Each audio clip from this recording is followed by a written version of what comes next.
Hello everyone. अभी हम देख रहे हैं ल्यूसेंस जीके में Indian polity and constitution, evolution of constitution चल रहा था लेक्चर, और उसमें हम देख रहे थे administrative and legislative reforms after 1857। ये उसका सेकंड पार्ट है। तो गवर्नमेंट ऑफ इंडिया एक्ट 1915 में क्या हुआ, जितने भी प्रीवियस प्रोविजंस थे उन सबको कंसोलिडेट करके ये एक्ट बनाया गया और इसको पास कर दिया गया।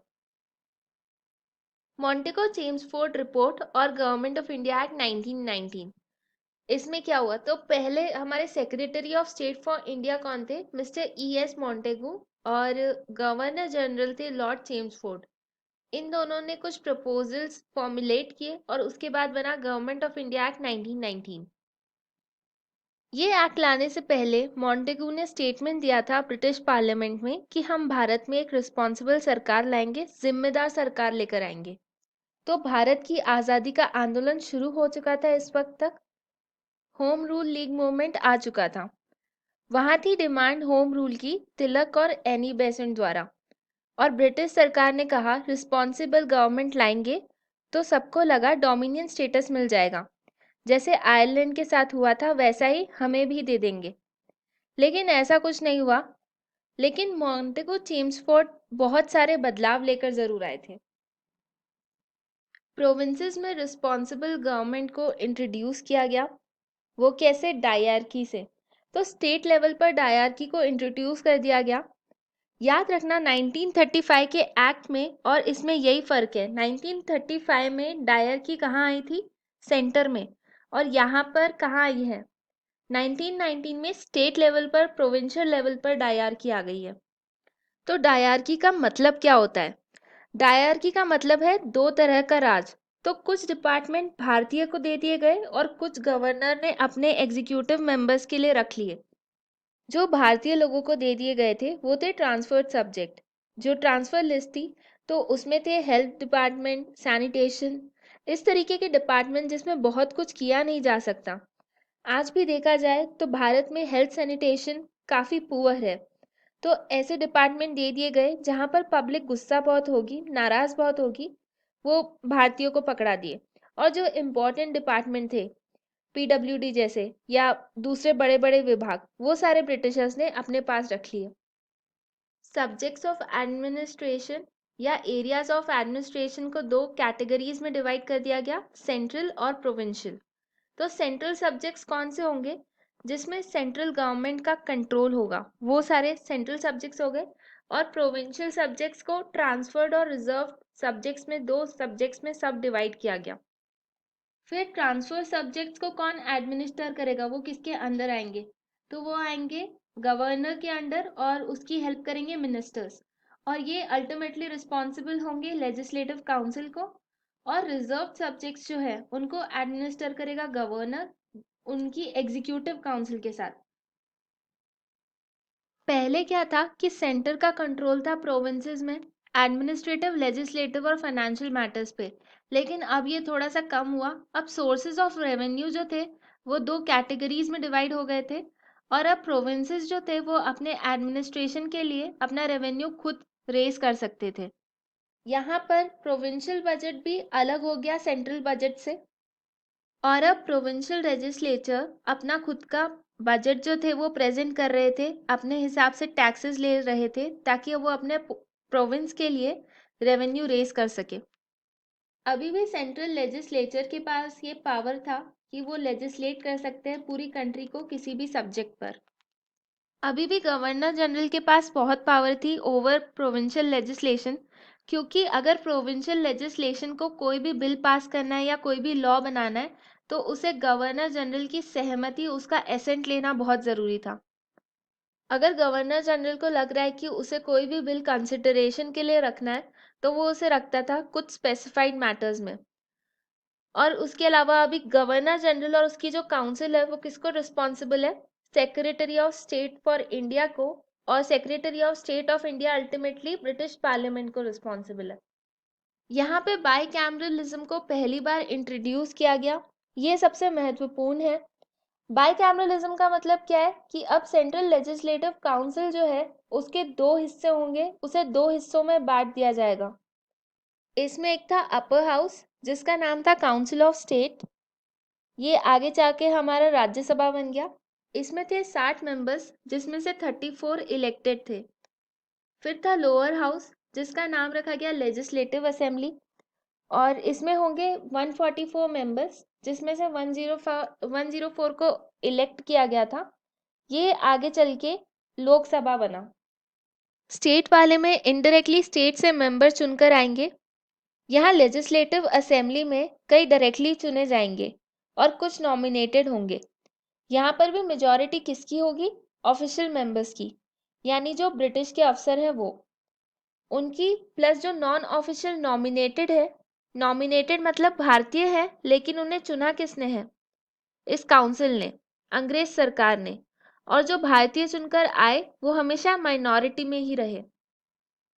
कॉन्सेप्ट ऑफ इलेक्शन पहली बार इस एक्ट के तहत इंट्रोड्यूस हुआ।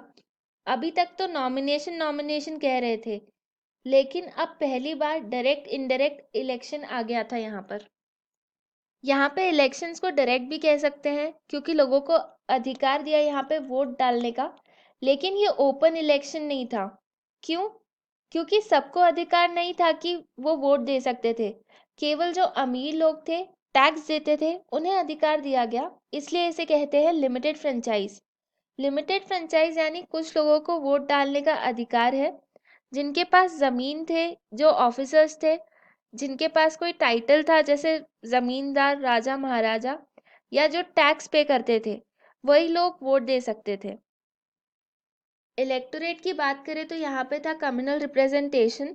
तो जो कम्युनल रिप्रेजेंटेशन है उसकी शुरुआत की थी मुस्लिम से, और अब वो Sikh, Anglo Indian, Christian, Europeans, इन सबको भी उन्होंने दे दिया था।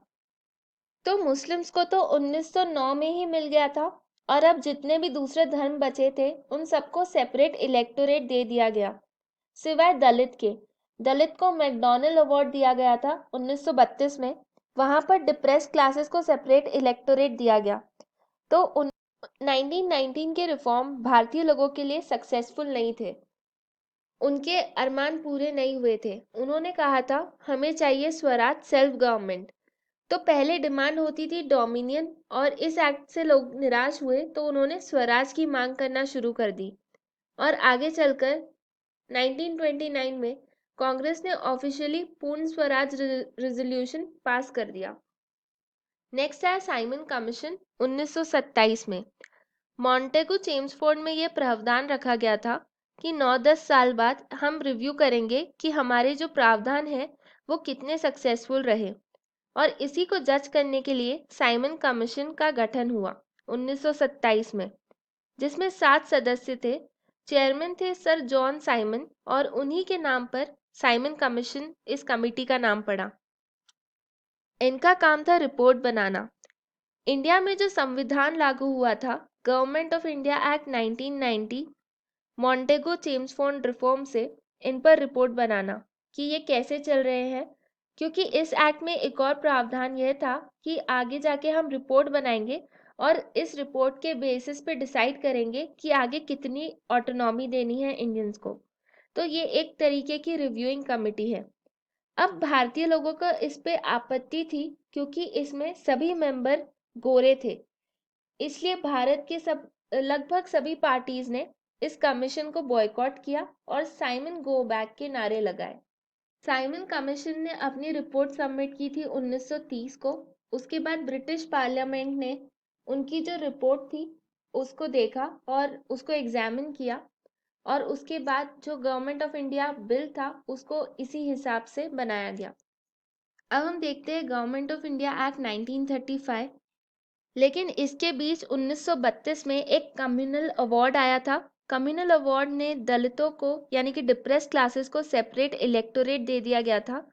लेकिन फिर गांधी जी और B.R. अम्बेडकर के बीच पूना पैक्ट हुआ, जिसके तहत डिप्रेस क्लासेस को सेपरेट इलेक्टोरेट वापस ले लिया गया और उसकी जगह रिजर्वेशन का जो सिस्टम है उसको शुरू किया गया। 1935 के एक्ट में एक ऑल इंडिया फेडरेशन बनाने की बात की गई। तो ऑल इंडिया फेडरेशन बने जिसमें ब्रिटिश इंडियन टेरिटरीज और प्रिंसली स्टेट्स सभी शामिल हुए। तो ब्रिटिशर्स सब भारत के फ्यूचर के बारे में सोचने लग गए थे। उन्हें भी लग रहा था कि कुछ ना कुछ यहाँ पर हमें सेटलमेंट करना पड़ेगा। इसको हम अगले 50 या 100 सालों तक तो नहीं रख सकते। पर वो एक ऐसा फेडरेशन चाहते थे जहां भारत यूनिफाई न हो सके एक साथ। तो इन्होंने एक प्रपोजल रखा कि क्यों ना सारे प्रिंसली स्टेट्स और भारत के सारे प्रोविंसेस को जोड़ दिया जाए एक साथ। हालांकि ये इंडियन जो फेडरेशन था वो कभी बन नहीं पाया क्योंकि प्रिंसली स्टेट्स इसके लिए कभी तैयार नहीं हुए। इस एक्ट ने जो लेजिस्लेटिव पावर्स थे उसे सेंटर और प्रोविंसेस के बीच में बांट दिया, डिवाइड कर दिया। इस एक्ट में प्रोविंशियल डायरकी को भी खत्म कर दिया गया, ये साइमन कमीशन में कहा गया था, और सेंटर पर डायरकी शुरू कर दी। तो प्रोविंसेस पर तो खत्म कर दी गई थी लेकिन सेंटर पर शुरू कर दी। यहाँ पर प्रोविंस की एग्जीक्यूटिव अथॉरिटी दे दी गई गवर्नर को, और वो किसके बिहाफ पे काम कर रहा था? क्राउन के बिहाफ पे। गवर्नर जो था वो मिनिस्टर्स की एडवाइस के हिसाब से एक्ट कर रहा था और वो रिस्पॉन्सिबल था लेजिस्लेचर को। लेकिन कुछ मैटर्स पे गवर्नर मिनिस्टर्स की हेल्प के बिना या उनकी एडवाइस के बिना एक्ट कर रहा था, और उस टाइम पे उसे गवर्नर जनरल डायरेक्शंस दे रहा था। सेंटर की जो एग्जीक्यूटिव अथॉरिटी है वो गवर्नर जनरल के पास थी, और वो किसके बिहाफ पे काम कर रहा था? क्राउन के यानी कि क्वीन के बिहाफ पे। काउंसलर्स यानी कि काउंसिल ऑफ मिनिस्टर्स को अपॉइंट करने का प्रोविजन था एक्ट ऑफ 1935 में, और वो रिस्पॉन्सिबल होते लेजिस्लेचर को, लेकिन उन्हें अपॉइंट नहीं किया गया था। सेंट्रल लेजिस्लेचर जो था उसे बाई कैमरल बनाया गया, उसमें फेडरल असेंबली और काउंसिल ऑफ स्टेट्स थे। फिर 6 प्रोविंसेस, उसमें 11 में से 6 प्रोविंसेस में कर दिया गया बाई कैमरलिज्म। और लेजिस्लेटिव, इसका मतलब क्या है कि लेजिस्लेटिव असेंबली के साथ साथ लेजिस्लेटिव काउंसिल भी यहाँ पर होगी। अगर एक सेंट्रल लेजिस्लेचर में बिल पास किया गया है तो गवर्नर जनरल के पास तो था ही उसका पावर ऑफ वीटो, लेकिन इस एक्ट के बाद अब क्राउन के पास भी पावर ऑफ वीटो था। गवर्नर जनरल के पास ये पावर था कि वो डिस्कशन को खत्म कर सकता था किसी भी बिल पे, अगर उसे वो बिल ठीक ना लगे तो। गवर्नर जनरल के पास कुछ स्पेशल पास थे लेजिस्लेशन में, तो उसकी अनुमति के बिना कोई भी बिल या अमेंडमेंट नहीं हो सकता लेजिस्लेचर में। तो यहाँ पे प्रोविंसेस की ऑटोनॉमी बढ़ा दी गई थी, सेंटर से ज़्यादा पावर लेकर प्रोविंसेस को दे दिया गया था। लेजिस्लेचर का जो साइज है उसे इंक्रीज किया गया, वोट देने का अधिकार बढ़ा दिया गया, ज़्यादा से ज़्यादा लोगों को वोट देने का अधिकार दिया गया। फिर सब्जेक्ट्स बांट दिए गए 3 लिस्ट में। 3 लिस्ट बनाई गई, फेडरल, प्रोविंशियल और कॉन्करेंट। तो फेडरल में 59 सब्जेक्ट्स थे, उसमें सेंटर डील करेगा। प्रोविंशियल में 54 सब्जेक्ट्स थे, स्टेट्स इन पर कानून बनाएगा। और कॉन्करेंट में 36 सब्जेक्ट्स थे, दोनों मिलकर इन पर कानून बनाएंगे। मोर और लेस आज भी हम यही फॉलो करते हैं। इसी एक्ट के बाद बर्मा को भारत से अलग कर दिया गया। अब बर्मा में अलग वॉइसरॉय, अलग गवर्नर जनरल बैठा करेगा। बर्मा अपने आप में एक बहुत बड़ा इलाका था, और भारत में बैठ के उसको मेंटेन करना थोड़ा सा टफ पड़ रहा था, इसलिए बर्मा को सेपरेट कर दिया गया। उसके अलावा जो आरबीआई है, रिजर्व बैंक ऑफ इंडिया, उसका इस्टेब्लिशमेंट भी इसी दौरान हुआ था। हिल्टन यंग कमीशन के रिकमेंडेशन के द्वारा रिजर्व बैंक ऑफ इंडिया जो था उसको स्थापित किया गया। साइमन कमीशन की जो रिपोर्ट थी उसमें प्रॉमिस किया गया था कि इंडिया को डोमिनियन स्टेटस दिया जाएगा, लेकिन गवर्नमेंट ऑफ इंडिया एक्ट 1935 आने के बाद पता लगा कि उनको डोमिनियन स्टेटस नहीं दिया गया। Thank you.